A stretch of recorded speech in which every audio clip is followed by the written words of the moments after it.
right, good morning everybody. I hope everyone's having a wonderful Saturday. So what I'm doing today, it's raining, it's misting rain, it's nasty. Lord, we've been getting a lot of rain here lately. But I had to go to town, get some feed for the mules and fill up our feed bins here, these drums. And I showed y'all a video about a year ago when I swapped over from shell corn to this type of feed and from a gravity flow wagon to these drums and whatnot. I just kind of want to give you a quick update on that since we can't be working in the woods. I thought I'd show y'all a few things around the barn. A couple things we need to do today is get this feed put away. I've got some feed bins in the mule barn that the mules have gnawed on, and I need to put new bottoms in them to fix them.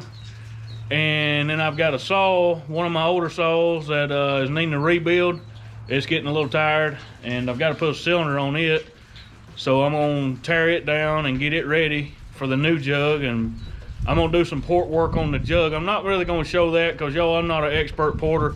I enjoy doing it and I love working on them. I've been, around mechanicking most of my life, and when I got out of high school, my profession that I went into was actually aircraft mechanic, aircraft maintenance, A&P mechanic. And we build engines for airplanes, and I've worked on diesels and heavy equipment and stuff like that too. So I enjoy fooling with it. Of course, with these saws, it's a love-hate relationship. It's got to be done. But anyway, I thought I'd bring you along for a little bit of that too. We're just going to kind of dabble in a little bit of a few different things.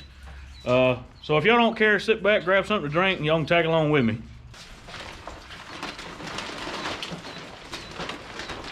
All right, y'all, I don't want to spend too much time unloading feed.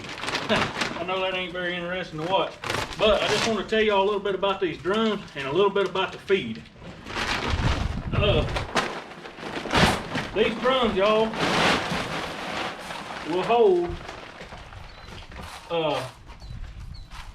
they'll hold 5 bags a piece. When I buy my feed, I buy it a ton at a time, which is 40 bags, it's a whole pallet. And y'all can see they're on the trailer. I'm about halfway through it now. Let me throw this bag away. And here's what I do with my empty sacks. I just fold them up and I put them in one sack and then I throw them all away. I guess a fella could recycle them. We use them for trash bags and whatnot, stuff like that, and my wife does. But I wanted to show y'all this feed right quick.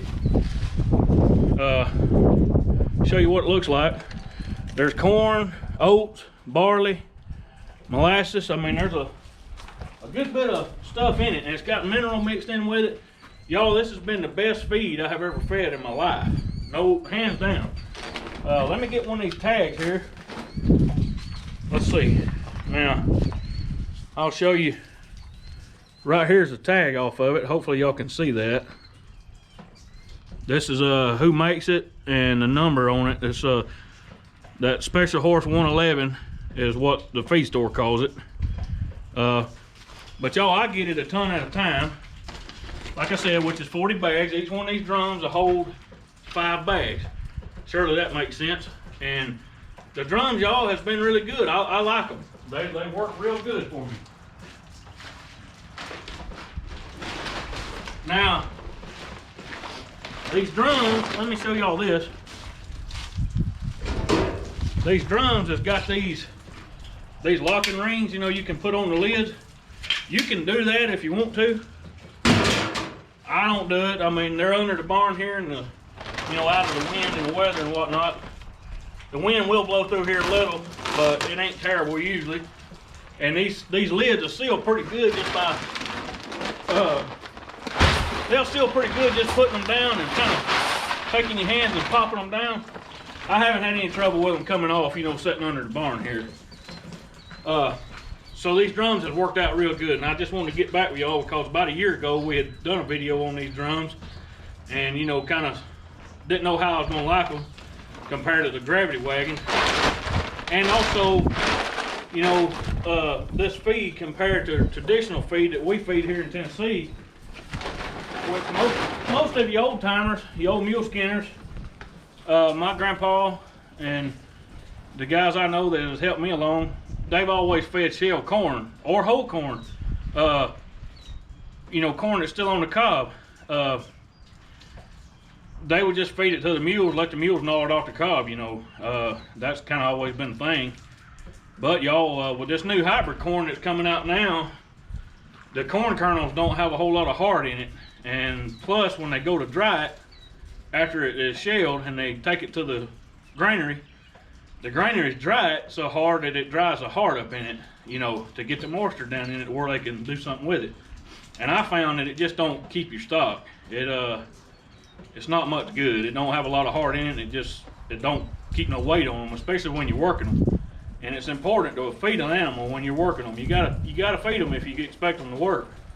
My mules get fed about all they want. You know, they got free choice hay anytime they want it, and I feed them enough in the evenings to last them all through the night. You know, they can go back and nibble on it.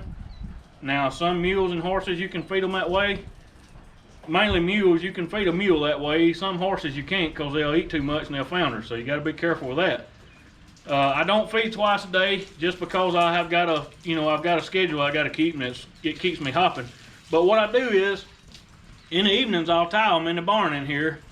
At night, I'll tie them, and for about 2 hours, I'll let them eat, and I'll feed them. Right now, they're all getting about 3 gallons of grain, of this grain, almost 4 gallons of grain a piece. That's the colts and the Cape Nile, my bigger mules.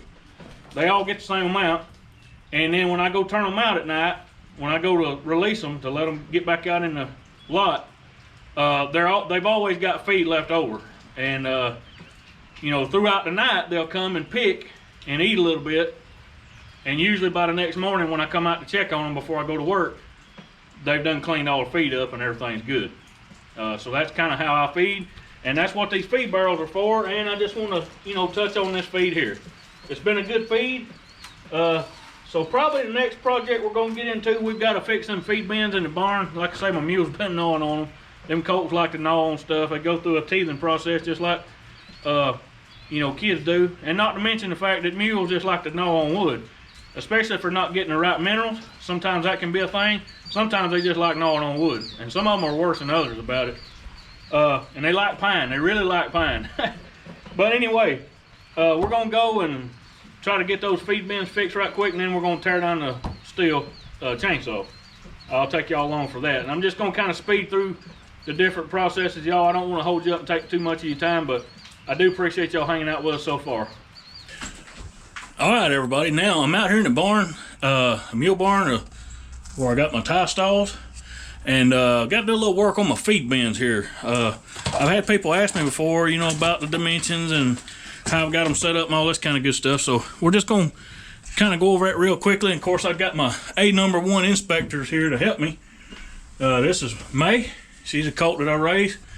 And right over there, sneaking over the corner, is her sister, June, her half-sister. And of course, y'all know Kate and Alice. There's one of them right there, I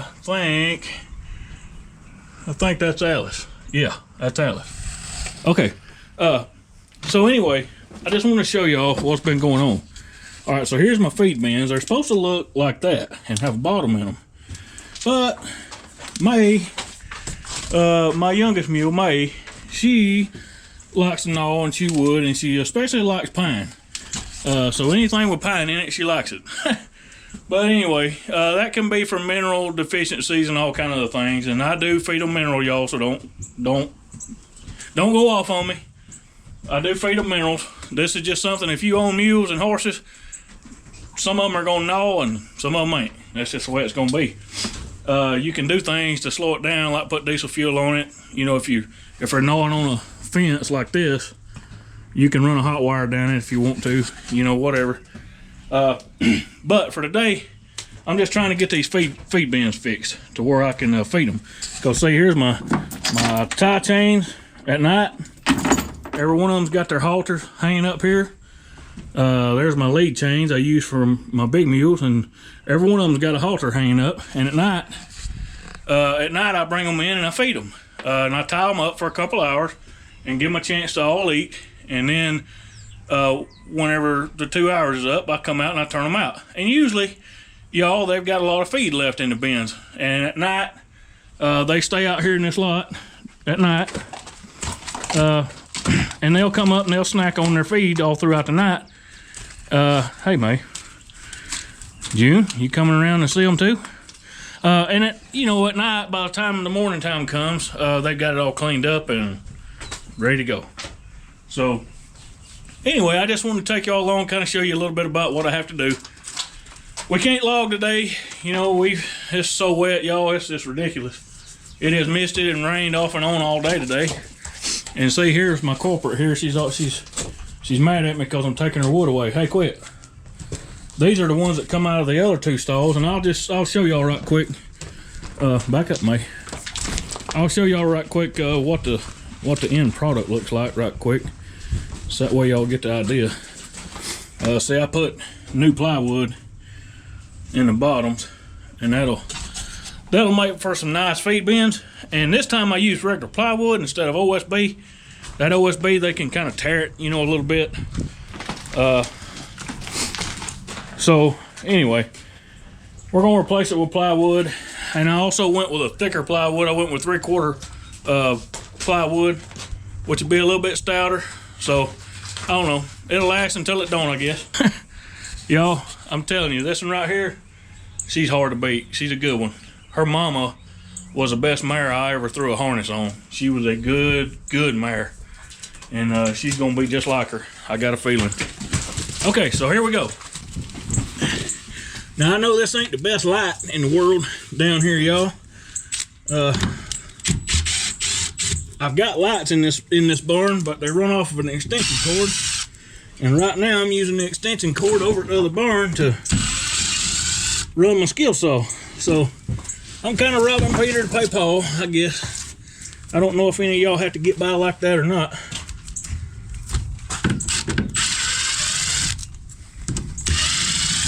Now last time I put way too many screws in this thing. When I build stuff, I usually tend to overbuild it. And last time I put way too many screws in it. But we're gonna fix that this time.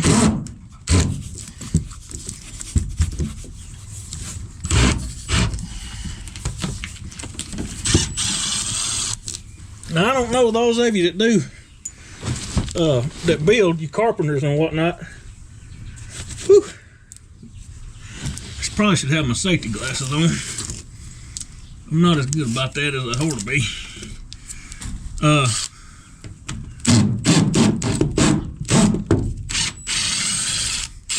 Those of you that are carpenters, well, any of you that build, y'all probably understand this.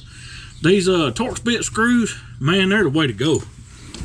They come out so much better, you know, than a Phillips. You know, I thought when Phillips screws first come out and we got away from the nails, I thought that was a great invention.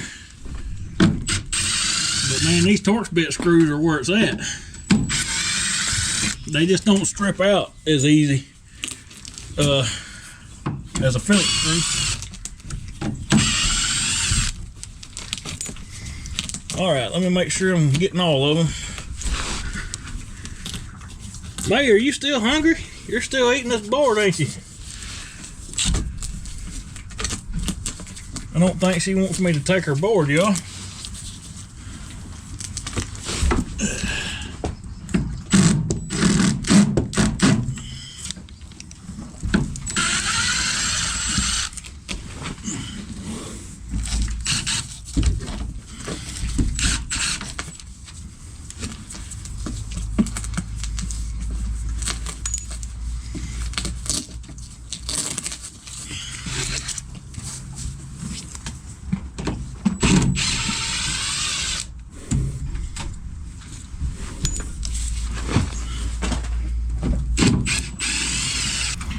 Okay, y'all, I think I've got most of the screws out, if not all of them, I believe. So I'm gonna start pulling it down, and we'll figure out where the rest of the screws are at, if there's any left in here.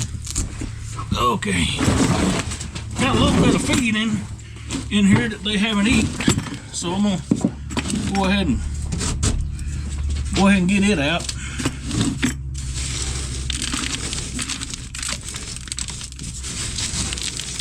Okay, so there's that. That way we won't make such a mess. All right, so got that part down.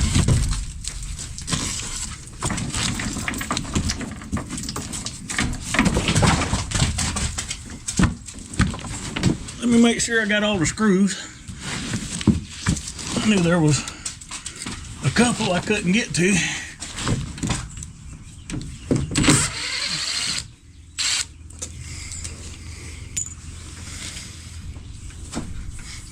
Okay. All right, everything looks pretty good, I do believe. Let me bring y'all right here and I'll show you. Okay, so I got 2x6 framing. You know, it's pretty stout made, and I just got it boxed out. So now the next order of business is going to be measuring it and getting a piece of plywood cut. All right, I made it back. I had to go over and get my tape measure because I left it over there where I got the saw at. And y'all, I've got a bunch of rigged up stuff today. I mean, it's raining. I don't have a good place to work, you know, out of the weather. In here I do, but where I'm cutting the plywood at, I don't, not really, which I could have cut it in here, but I don't have any saw horses, so it's one of them kind of deals I'm just having to get by with what I got, you know.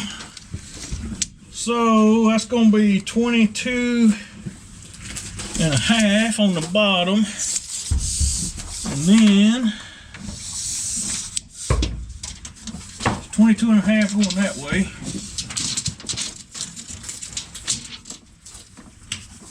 And looks to be about 70 3/8. 70 1/4 to 70 3/8 long. So it'll be 22, what I say, 22.5. 22.5 this way. And then let's measure it one more time. Measure it twice and cut once for sure. And y'all, that plywood wasn't very cheap. It was $50 at our Lowe's.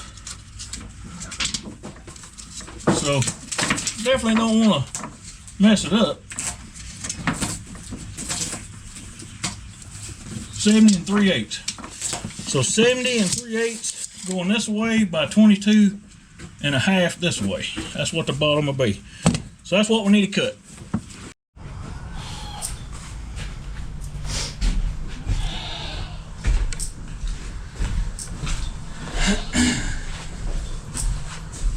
Alright y'all, so now I don't know how well you can see me.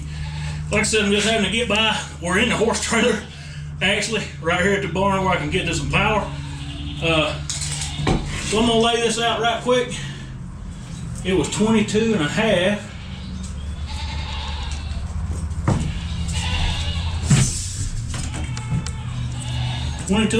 by 70 3/8. Wasn't that right? Isn't that what we figured?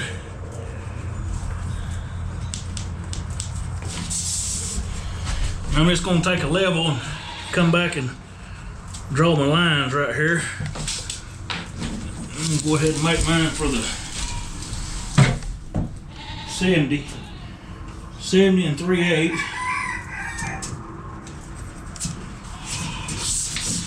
We're gonna try to keep this as square as we can, but it ain't gotta be absolutely perfect.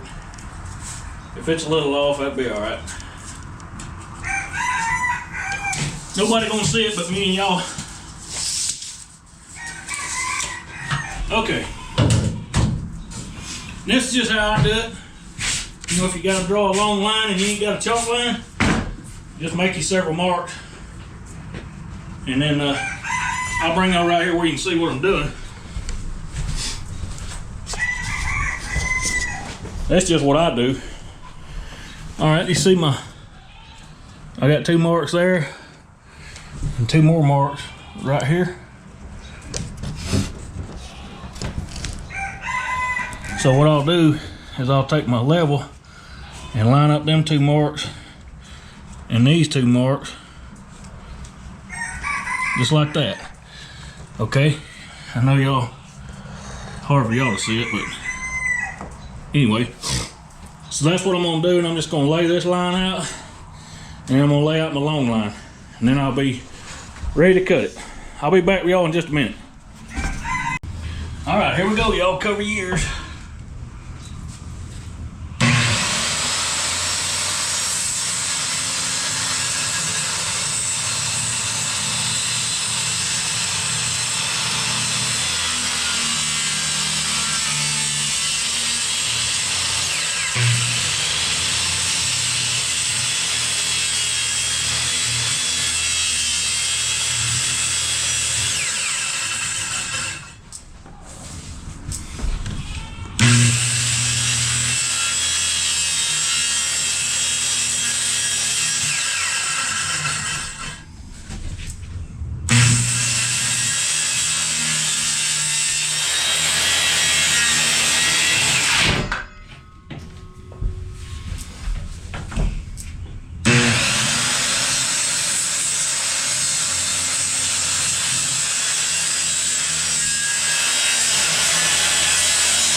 Now, y'all,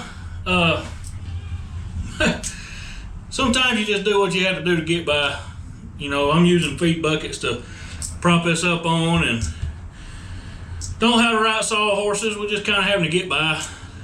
And actually, I probably even should have wore safety glasses using this skill saw. So y'all don't be too hard on me.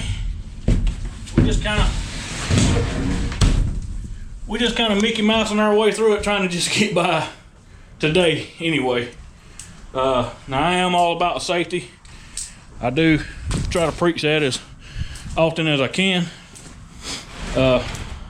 You need to be safe, you know, while you're out working, for sure. But anyway, I've got to notch it out for there's a 2x4 right here in the corner. There's a 2x4, so I got to notch that out right quick, and then when we get that notched out, I'll be back with you in the barn in a minute. And then after we get this done, y'all, we're going to tear into my 046, one of my old ones. We're going to tear into it and start getting it ready for a cylinder replacement. So y'all stick with me here. And y'all, I mean, even if you don't really care about this type of stuff, you know, my point of my videos is just to create an environment to where y'all can come relax, hang out, and just unwind. You know, that's the environment I want to create, and I hope I am. So anyway, I'll be back with you here in a second. All right, y'all, I don't want to take up too much of your time, so I'm kind of skipping a couple things. I mean, it's pretty redundant. Y'all kind of get the idea of what we're doing here. Basically, stuck it under here, and then, let me find it. Here it is. I got my 2-pound shop hammer. I like my stuff to fit kind of tight, so I got it up there, got it wedged in, and took the hammer and bumped it in, put a couple screws in it to hold it. Now I just got to finish putting all the screws in it. It ain't a real big complicated deal. You know, you just want to kind of keep things going up even, keep everything nice and tight. That's the main thing.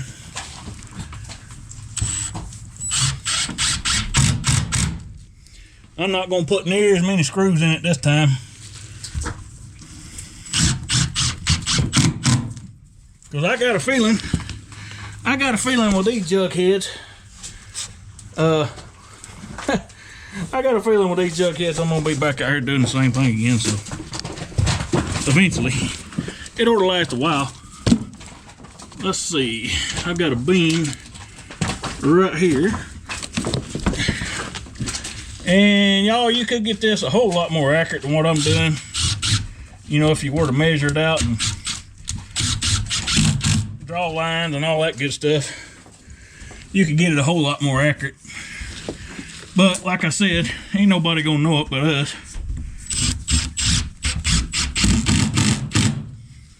So if it's a little bit off, it ain't a big deal. Again, y'all, these Torx bit screws, man, they're where it's at. Because you can take them out, put them in, you know, reuse them, that sort of thing. That's kind of nice. All right, we got a beam right here. So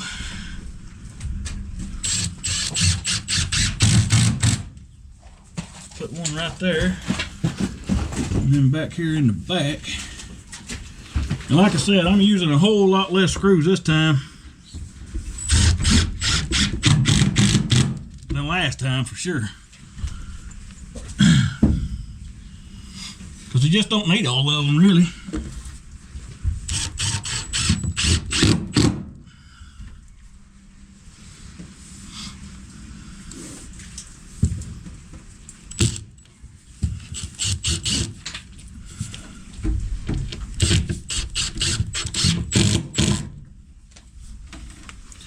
All right, I believe that's about all she needs under here, I think. Yeah, that looks pretty good. All right, y'all, so this part of the operation, fixing the feed bins, we're good on that. What do you think, May? What do you think? You think it's good? You gonna be able to eat? That's all that matters to you, ain't it? What about it there, Kate? What do you think? I don't think Kate cares, y'all. I don't think she cares at all. Oh, me. Anyway, I just kind of wanted to show y'all what we got. Right there is where I had to notch out for that 2x4. And anything. Anyway, so it's good enough. It'll hold some feed until the next time. And usually, y'all, like I say, I chain them up with these. And then normally I use the middle bin. And when it's real cold out, which normally right out there, I don't know if y'all can see it, Kate's in the way, but out there is our hay ring, and I normally just put a round bale of hay out there for them, and that's where they eat their hay. But when it's real cold in the wintertime, I'll stock these racks with hay, and these hay racks are pretty nice, you know, especially when it's real cold. And if I stack it all the way up to the roof, y'all see up there how I got those vents? If I stack it all the way up there to the roof, it'll block those vents off and keep the air out of here. So it gives them somewhere to get in out of the wind and eat their hay and stay warm. So anyway, all right, the next part of the operation for today is going to be working on chainsaw. So that's what we'll do next. Y'all hang in there with me. All right, everybody. Okay, so now that we got the feed bins fixed and got some feed put up, I want to work on this old saw. Now, this is one of my old 046s. It's an old dog. It's been around a while. Thing's probably got a 500,000 or 1,000,000 board feet cut on it. So it's been around the sun a few times, but the old girl's getting tired. She's got a compression leak up around the spark plug. Spark plug threads are bypassing. I don't know if y'all can hear it hissing.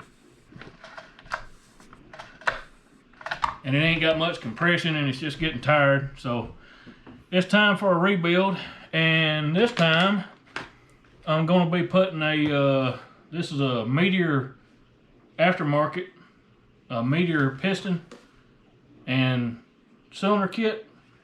I got it from Wolf Creek Saw Shop. They actually sent me a set of ring compressors with it too. That's pretty nice of them. I like that. So if you guys at Wolf Creek Saw Shop are watching, I appreciate you. By the way, y'all can look them up on the internet, on Google or anything like that, and you can get a hold of them about getting cylinder kits.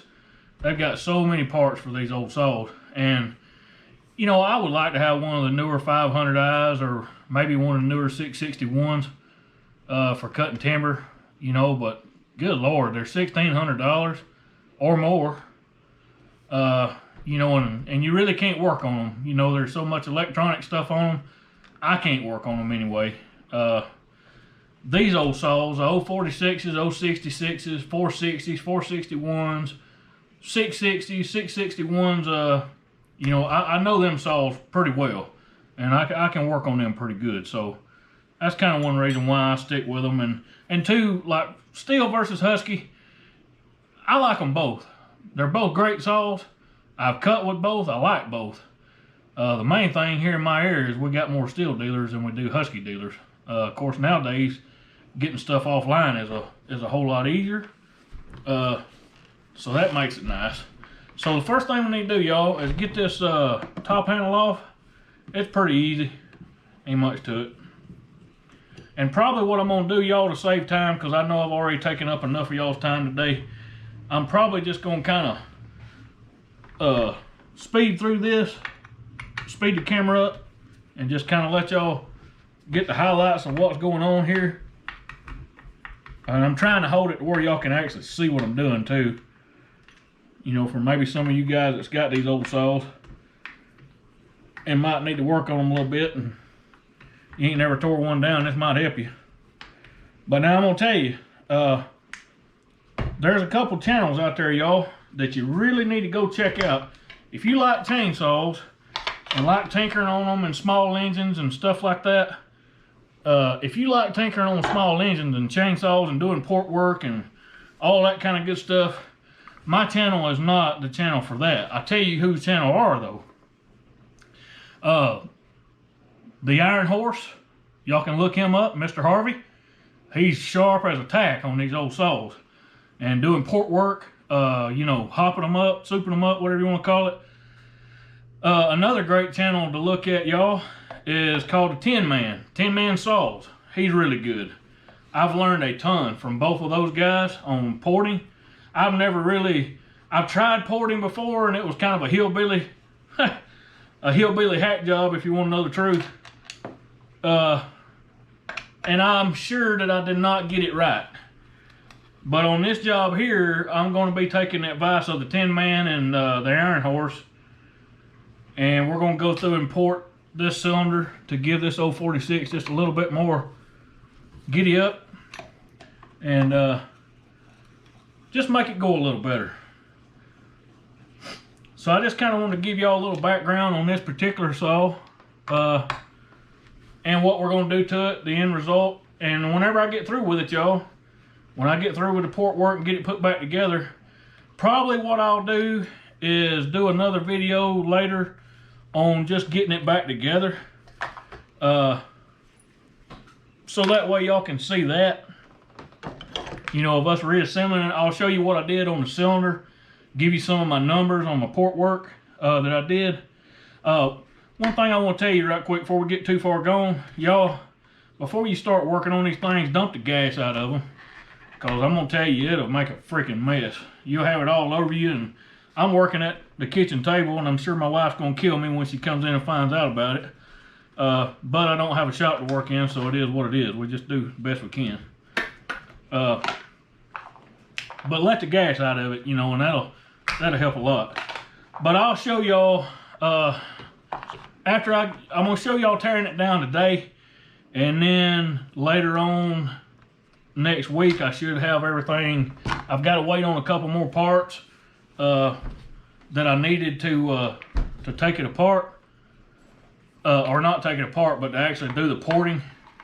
I didn't have a timing disc, and if you're going to port, you know, and do it right, you really need a timing disc. I didn't have one, so I'm trying to do it right this time, y'all. And I'm not no professional porter. I'm not a professional saw builder by no means. I do like working on them to a certain extent. And what porting I'm going to do on it, I'm not going to do it to really make it gain a lot of horsepower. I'm going to do it to make it run better and more efficient. And, you know, I want to get a saw that's going to, you know, that's going to last. I'm not interested in one that's souped up and all that good kind of stuff. I just want one that's going to last and do me a good job and pull a 24-inch bar with a skip chain. These 46s are a little bit lighter. You know, what I was doing there, y'all, was pulling the spark plug wire off. I'm trying to, you know, let y'all see as I go, so that way maybe I won't lose you. We normally cut with like a 660 or 066. We've got an 066. It's a great saw. I love it. And you know, we'll run a longer bar on it, like a 25 or a 28-inch bar. Now I believe I've got a 28-inch bar with a full house chain on it. And I've actually got some new bars, and I'll show them to y'all maybe in the next video. Some Sugihara Japanese lightweight bars for them. I got 28-inch for the 066 and 24 inches for the 046s. And Skylar and I both like running these 46s because they're lighter and just a little easier on us, you know, at the end of the day. So anyway, maybe I can show y'all all that and everything will kind of make sense to you. Alright, let's get the top cover off. There we go. You know, when everybody's got what they like, y'all, some people are diehard Husky fans, some people are diehard Steel. You know me, I'm just kind of, I'm a Steel guy, just because of, now I'm going to show y'all here what I'm going to do here is I'm going to pull this muffler cover off. It's got these 4 bolts. You pull that muffler cover off and then there's 2 bolts that actually bolt the back part of the muffler onto the cylinder. I'll show y'all that in just a second. I just didn't want you to not know what I was doing here.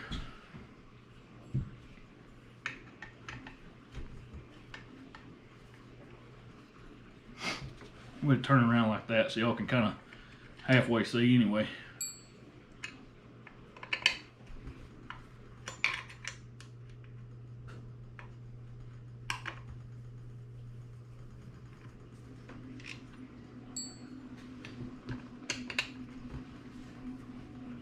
I like to do my own saw work,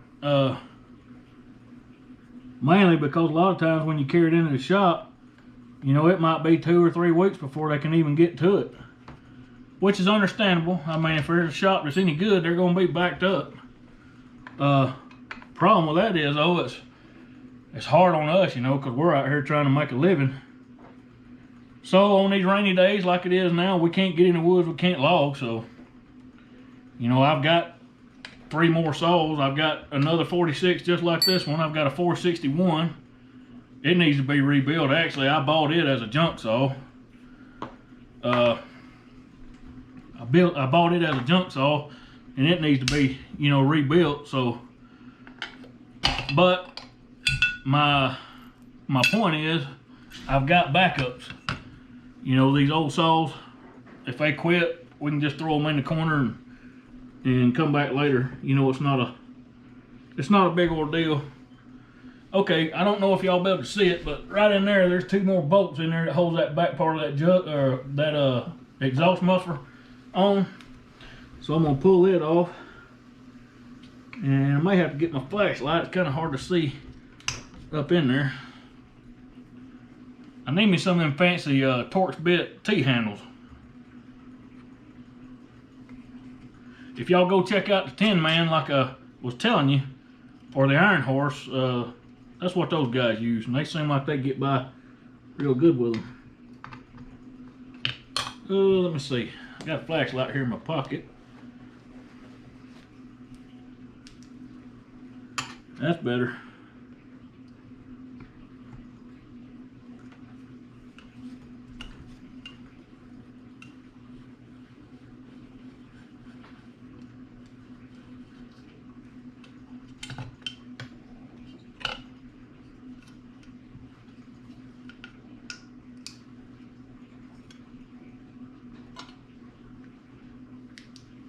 Okay, so here's the muffler. We've got it off. There's my backing plate. It goes between the cylinder and the muffler. So we're just going, and I try to stack all my parts up, y'all, where I can kind of keep them all together. You know, the bolts and everything. I want to turn this thing around and look at it and see how bad my cylinder looks. There's a little bit of scoring on it. And I'll try to get it up here where y'all can see it. It's not terrible, but it'll probably be causing some compression loss too. Maybe y'all can see in there. Okay, now that we've got the exhaust side done, let's try to get all this intake off, which is not very hard. I'll try to keep it around here where y'all can see what I'm doing.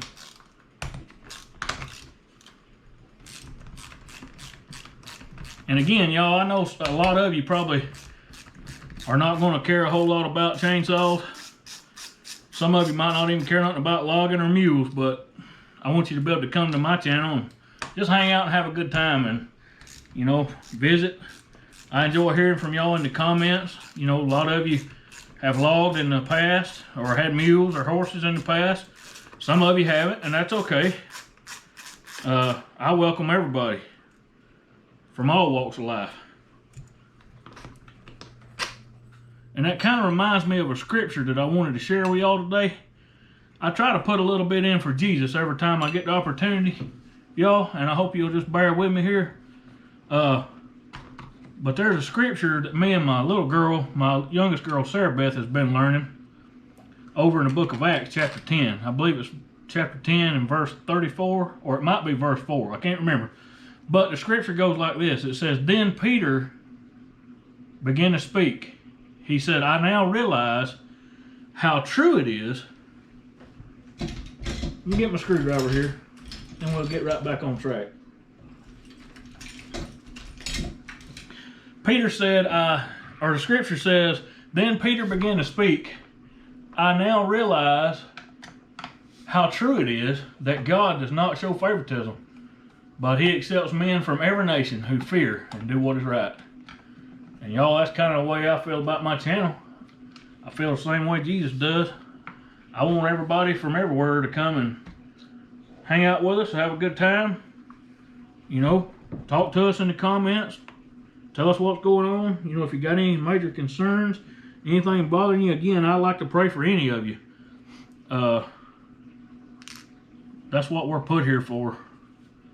You know, the Bible says to confess our faults one to another and pray one for another that we'll be healed. That's what I'm here for, y'all. I'm not here just to, you know, do mule logging or chainsaw work or nothing like that. My primary goal on this earth, I was put here to praise the Lord, to worship Jesus. That's what I was put here for. That was what I was created for. And I'm doing my best to try to be that every day of my life if I can. It's not easy sometimes, I tell you. It's not. And I mess up a whole lot. More times than I care to mention. But I'm thankful for the Lord, and I'm thankful for his mercy. He is merciful, that's for sure. Okay, now that we've got all that off, I've took the throttle cable off, or the throttle linkage. That's what I just took off there. And now we've got to get the right here on the side, these little rubber things where you stick your screwdriver in to adjust the car. You can just pop it out, I found, and just sort of leave it hanging like that. That works pretty good. And then the carburetor is ready to come out.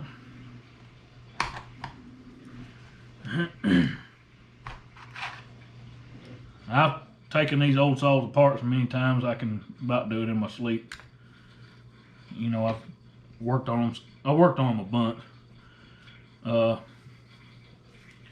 One thing that you want to do, y'all, when you're working on these saws, especially when you're going back together, you want everything clean. You definitely don't want no. You see all that sawdust is in there? You want to get all that mess out. Blow it out with air hose. Now this cylinder is not going to go back on. It's junk. We're going to throw it away. Again, we've got that new Meteor piston and cylinder kit from Wolf Creek Saw Shop, and that's the one we're going to put back on. So we don't really have to worry about it right at the moment. But you want to be mindful. That little ring I just took out, y'all, come right out of here. Come right out of your intake tube. And now there's this other little brass piece here on the outside. It's got to come off, because what I got to do is get that intake. I got to get it out. It's got to come out.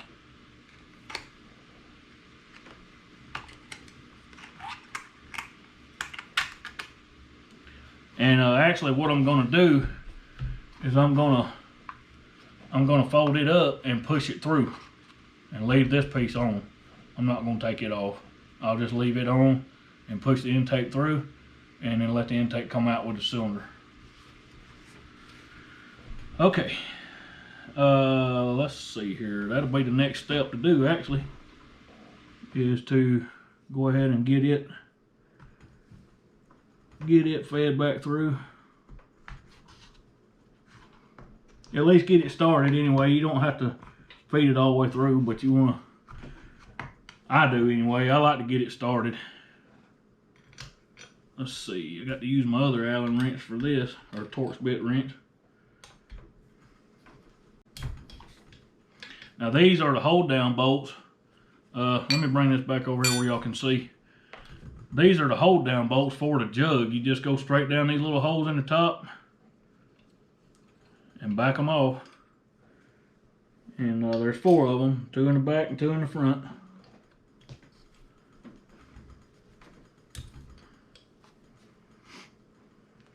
They've all got to come out.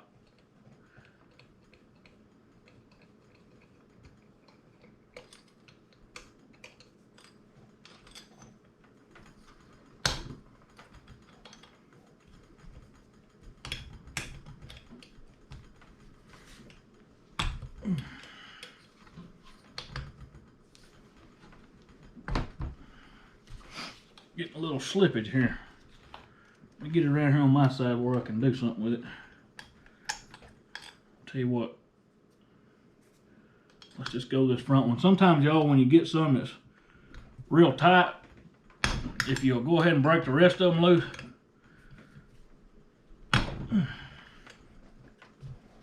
if you can go ahead and break the rest of them loose, sometimes it'll help get that one that's real tight. It'll help get it broke loose. Ooh, that was tight. I believe we got it now. See, I just stuck my socket right there on it like that. That gives me a little more leverage. These are Torx bit as well. That's one thing I kind of like about steel. They sort of keep everything, you know, all the hardware is sort of semi the same. That way it makes getting things apart a little easier.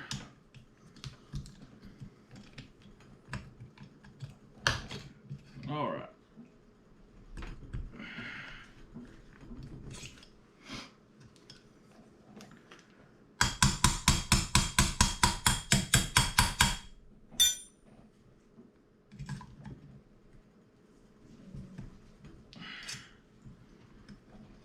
Yeah, there we go. I had to tap it down in there and get a good bite on it. This cylinder is about ready to come off. And again, y'all, it probably at this point would be a good idea for me to take the saw on out to the shop or to the barn to the air hose and blow it all off. That would be a good idea. I'm gonna go ahead and just pull the cylinder off because I'm gonna clean it out real good anyway. So I'm gonna just press on what I'm doing for now. That way we can get it off and I can show y'all, you know, what we're doing. So hopefully it'll work pretty good here. Got to get my intake boot kind of halfway shoved back through the hole so that way it'll come out. All right.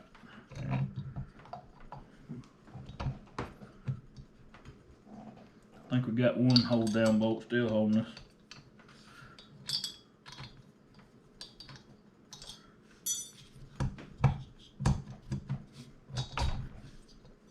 Well, I thought I had it.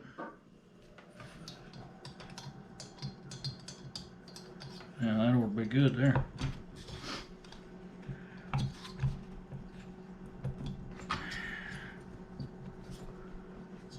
Let me check these other ones. I might have one still holding a little. I don't think so, but we'll check them. Yep. There it comes. There we go. Now. Okay.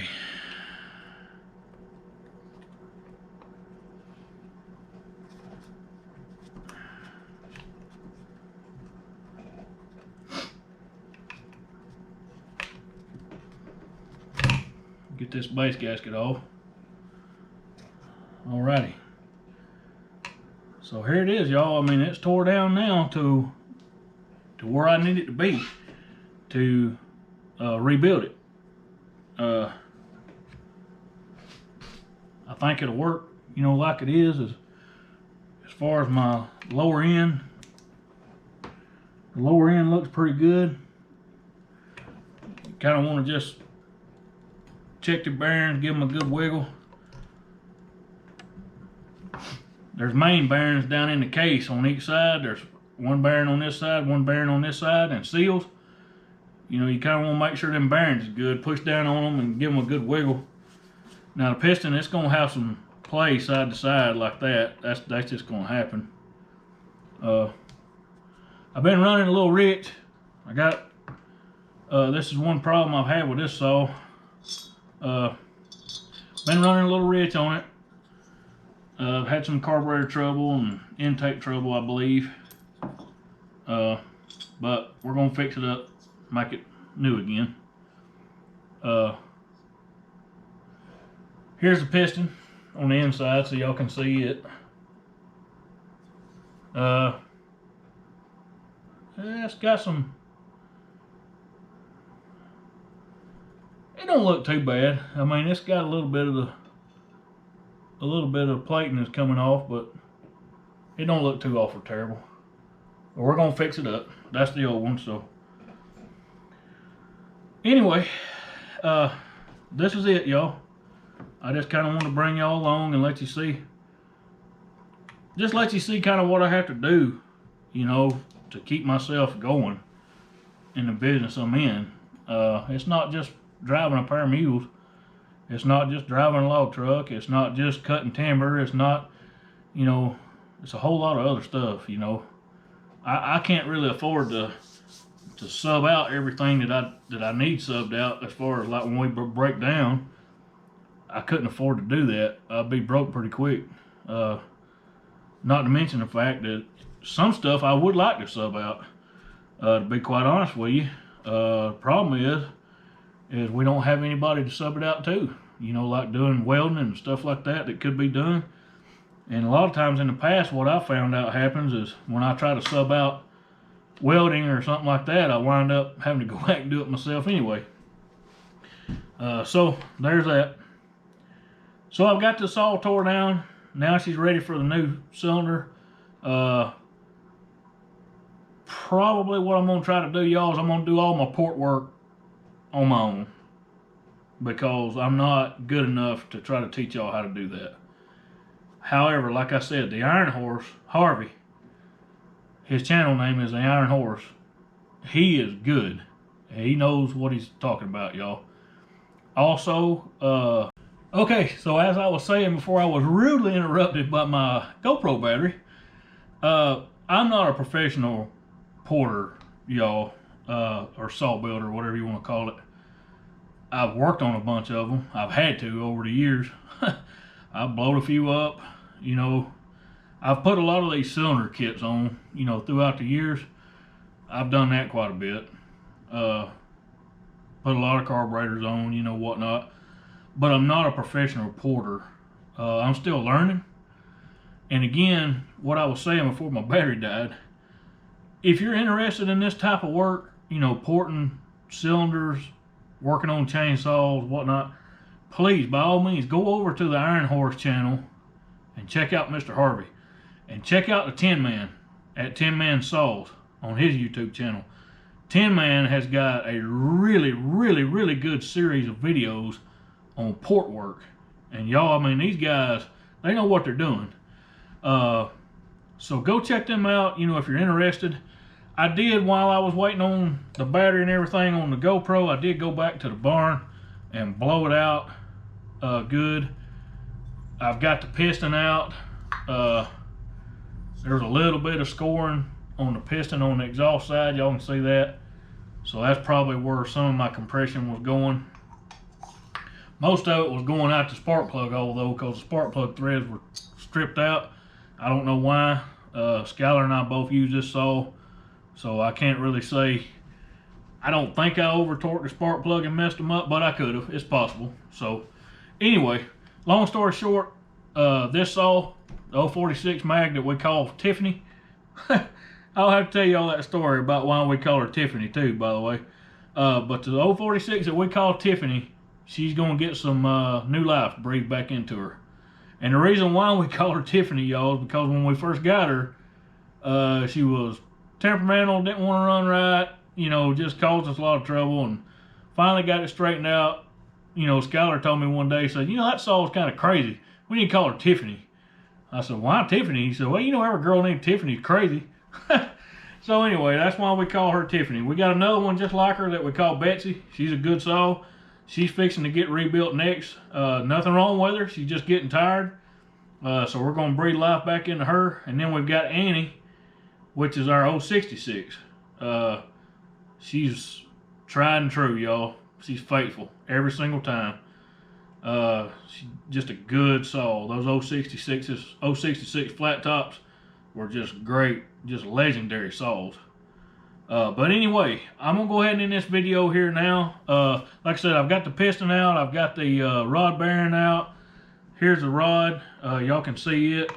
I'm going to do my own port work off camera, so that way we ain't getting into no confusion on none of that stuff. I'll show you when I'm through on my port work what I did to alter the cylinder. But again, if y'all are really wanting to learn how to port, I'm not the man for you. However, Tin Man and Iron Horse, they're your guys. So go visit them, y'all, if you're interested in this type of stuff. Anyway, y'all take care, have a good one, and I'll catch you next time.